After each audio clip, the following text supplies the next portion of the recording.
Chapter 3: Five Gracies, Five Angles on Power. To really understand the Gracie era, you can't treat the Gracies as one unified brain. You have to look at individuals. Each of the five figures in this episode, Carlos, Hélio, Rolls, Rickson, and Royce, represents a different angle on what Jiu Jitsu is for. Carlos Gracie was the architect. He learned from Maeda, opened the first academy in 1925, and turned Jiu Jitsu into a family business.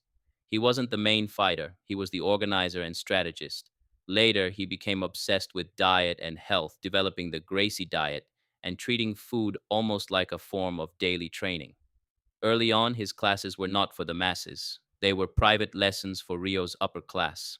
Jiu-Jitsu was a boutique service, not a drop-in hobby. Hélio Gracie was the fighter and the technician. He spent decades in Val Tudo matches, essentially proto-MMA, using his system to prove effectiveness. He's the one associated with the narrative of a frail boy who reinvented jiu-jitsu through leverage. But he also made a choice that would echo for generations.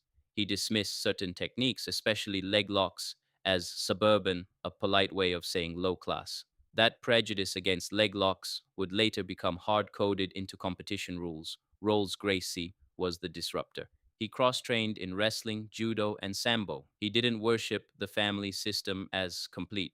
He looked at what worked outside the Gracie bubble and brought it in. Rolls is often called the father of modern jiu-jitsu for good reason. His philosophy was simple but radical for a Gracie: take what works from everywhere. Rickson Gracie was the philosopher. He focused on invisible details: weight distribution, breathing, timing, and on teaching people to feel jiu-jitsu, not just memorize moves. His approach is less do this step, then that step, and more understand the principle inside the movement. Royce Gracie was the proof of concept. He was deliberately chosen, not because he was the best fighter in the family, but because he was small and slender. Putting him into UFC 1 was a strategic move. If the smaller Gracie could beat the giants on TV, the message was undeniable. This art works. When you put these five together, a pattern emerges: Carlos, system and business; Hélio, technical adaptation and myth building; Rolls, cross training and evolution; Rickson, feeling and internal pedagogy; Royce, public proof. This wasn't a single genius, it was a family ecosystem with different members pulling in different directions, some towards purity, some towards evolution, some towards marketing.